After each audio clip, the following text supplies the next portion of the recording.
Assalamualaikum warahmatullahi wabarakatuh. Pada kesempatan ini kita akan belajar tentang getaran dan gelombang dalam kehidupan sehari-hari. Sebelum mempelajari materi lebih lanjut, akan saya informasikan kompetensi dasar pada kegiatan kali ini yang harus dimiliki oleh peserta didik adalah 1. Menganalisis konsep getaran, gelombang, dan bunyi dalam kehidupan sehari-hari, termasuk sistem pendengaran manusia dan sistem sonar. Yang kedua, peserta didik mampu menyajikan hasil percobaan tentang getaran, gelombang, dan bunyi. Pada kegiatan kali ini, tujuan pembelajaran pada pertemuan pertama adalah melalui kegiatan pembelajaran yang dilakukan secara daring, peserta didik mampu 1. Menjelaskan pengertian getaran, yang kedua, menyelidiki peristiwa getaran bandul, ketiga, menghitung frekuensi dan periode ayunan getaran, menjelaskan pengertian gelombang, menyelidiki peristiwa gelombang, menjelaskan karakteristik gelombang transversal, menjelaskan karakteristik gelombang longitudinal, menghitung panjang gelombang dan kecepatan gelombang, serta membedakan gelombang transversal dan longitudinal. Itu adalah tujuan kegiatan pembelajaran pada kesempatan hari ini. Diharapkan dengan kegiatan ini peserta didik akan mampu tuntas dalam mencapai kompetensi dasar yang tersebut tadi.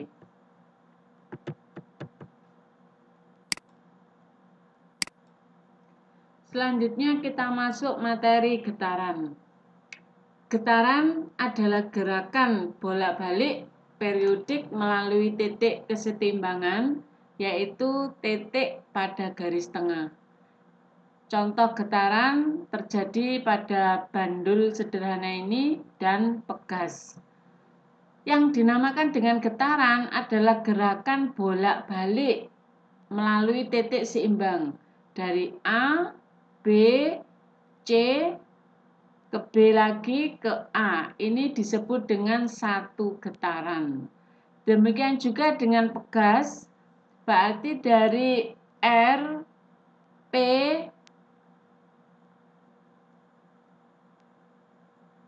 Q, P, R itu adalah satu getaran. Titik setimbangnya adalah kalau di bandul sederhana di titik B, kalau pada pegas adalah di titik P. Di garis P ini ya, berarti posisi A.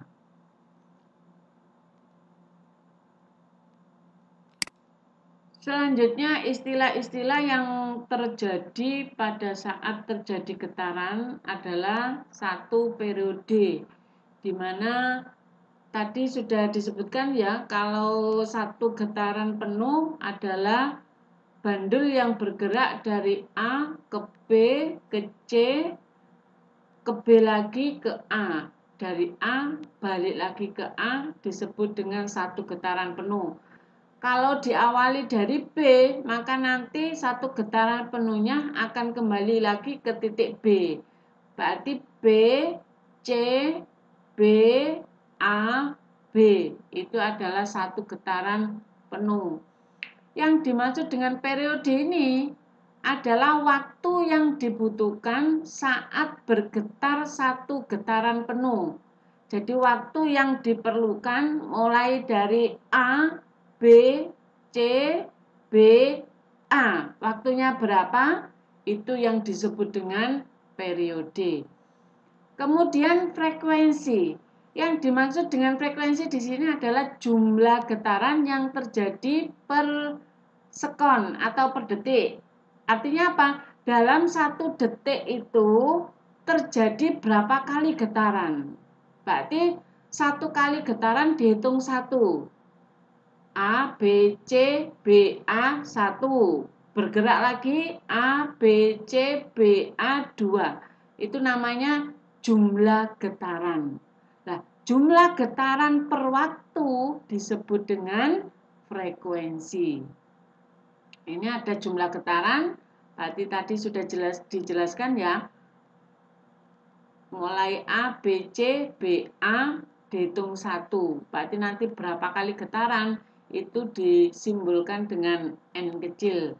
Kemudian waktu lamanya terjadi getaran itu, maka disebut dengan waktu getaran. Ada lagi, tadi sudah disampaikan titik kesetimbangan. Berarti di sini titik keseimbangan adalah B.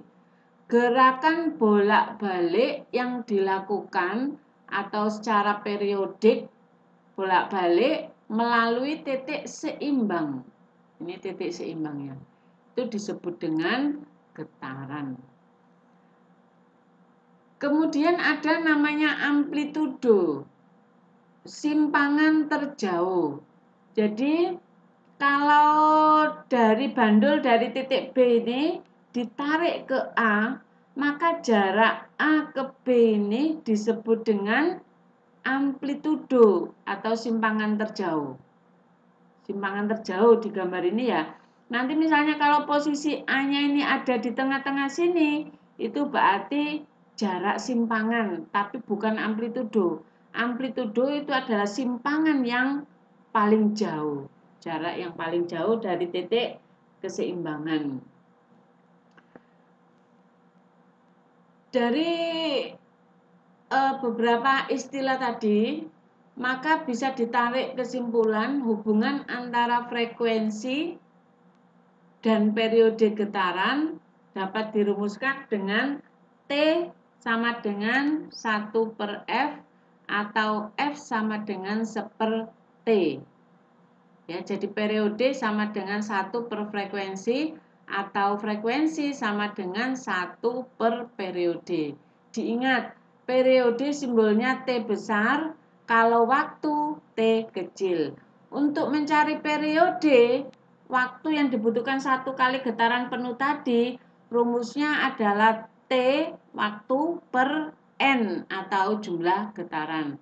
Kalau mencari frekuensi, maka rumusnya jumlah getaran atau N per T atau waktu. Kita lanjutkan. Itu tadi tentang getaran, kita masuk tentang gelombang. Yang dimaksud gelombang di sini adalah getaran yang merambat. Jadi getaran yang tadi itu gerak bolak-balik yang dilakukan melalui titik seimbang itu bergerak atau merambat, tetapi yang dirambatkan itu adalah energinya, sedangkan zat perantaranya hanya ikut bergetar tapi tidak ikut merambat. Gelombang ada tersusun atas satu bukit dan satu lembah. Ini disebut dengan satu gelombang. Panjang satu gelombang disebut dengan lambda. Berarti dari gambar ini yang namanya satu gelombang adalah A, B, C, D, dan E. Itu satu gelombang. Kalau diawali dari B, berarti B, C, D, E, F.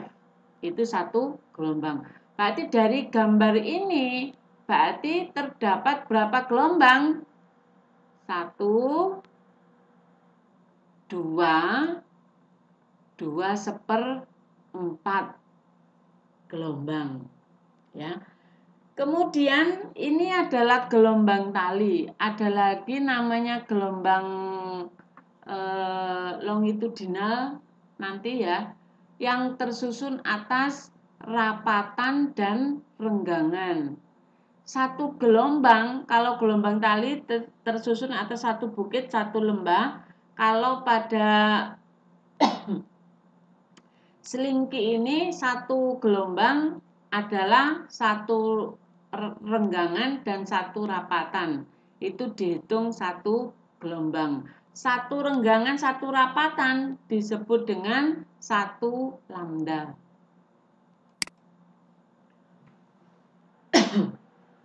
Gelombang.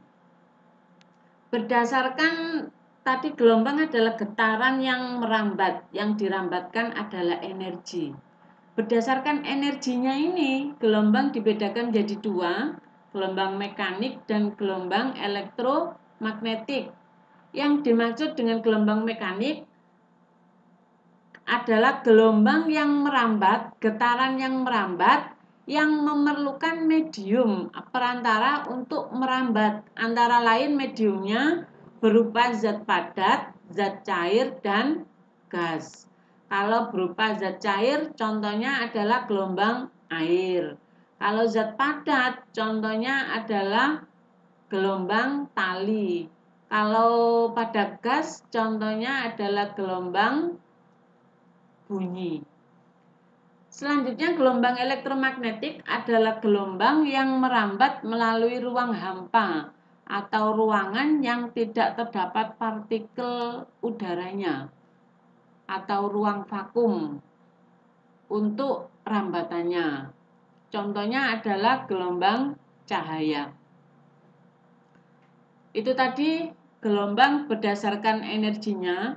Sedangkan gelombang berdasarkan arah getarannya dibedakan menjadi dua. Satu, gelombang transversal, yaitu gelombang yang arah getarnya tegak lurus terhadap arah gelombang. Contohnya silakan diperhatikan gambar berikut. Gelombang transversal adalah gelombang yang arah getarnya. Jadi ini arah getarnya ini ke sini, tegak lurus terhadap arah rambatannya.